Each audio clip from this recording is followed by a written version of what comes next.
আসসালামু আলাইকুম। আমার এই হাতের কাজগুলো, বিশেষ করে হাতের কাজগুলো এবং একটা সম্পর্কের বাঁধন আমি মনে করি একই।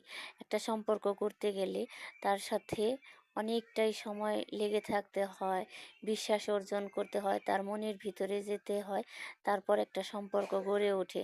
কিন্তু সেই সম্পর্কটা একবার বিশ্বাস ভেঙে গেলেই কিন্তু গুঁড়িয়ে যায়, ভেঙে যায়। সেরকমই এই যে আমি ফুলগুলো আপনারা দেখতে পাচ্ছেন, কি সুন্দর খুলে ফেলছি। টান দিচ্ছি আর খুলে যাচ্ছে। অনায়াসেই খুলতে পারছি। এই যে গেট যতই শক্ত হোক, আমি কিন্তু টান দিচ্ছি আর কি সুন্দর খুলে যাচ্ছে।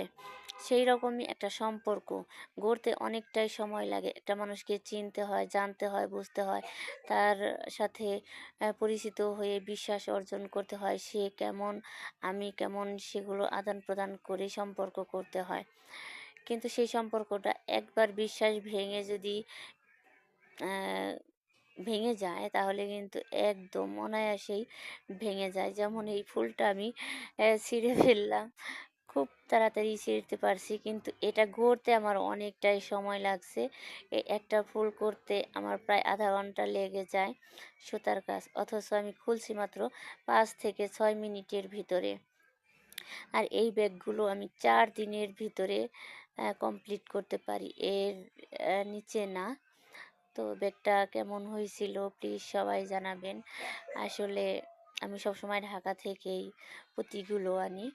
তো এইবার আমার কিছু পুঁতি কম পড়ছিল, আর এই ব্যাগটা আমার অর্ডারের ছিল, তাড়াতাড়ি ডেলিভারি দেবার জন্য ইমার্জেন্সি ছিল। যার কারণে আমি কিছু পুঁতি না, আমি ১ প্যাকেট পুঁতি ৳৫০০ দিয়ে আনছিলাম।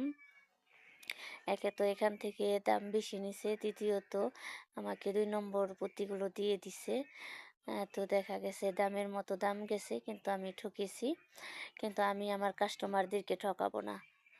আমি শুধু আমার কাস্টমারদেরকে আমি প্রোডাক্ট সেল করি না, আমার বিশ্বাস সেল করি। আমি এই পুঁতিগুলো তাকে দিতে পারতাম। ২-৩ মাস ব্যবহার করার পর সেই ব্যাগটা ফেলে দিত। কিন্তু দেখা গেছে আমার বিবেকে বাজছে যে আমার টাকা নষ্ট হোক, তাতে সমস্যা নেই। তাই আমি ব্যাগটা খুলছি, খুলে আবার নতুন করে এই ব্যাগটা বানিয়ে দেব। তো আপনারা চাইলে আমার কাছ থেকে ১ নম্বর পুঁতি নিতে পারেন। আমি এখন আ আবার পুঁতি আনছি ঢাকা থেকে। তো আমার কাছে আসলটাই পাবেন। আর আসল এবং নকল চেনার উপায়টা, সেটা আপনাদেরকে আমি বুঝিয়ে দেব। কিভাবে আপনারা চিনবেন। যারা দূরে আছেন তারা হয়তো আমার কাছ থেকে নিতে পারবেন না। তাদেরকেও আমি বুঝিয়ে দেব।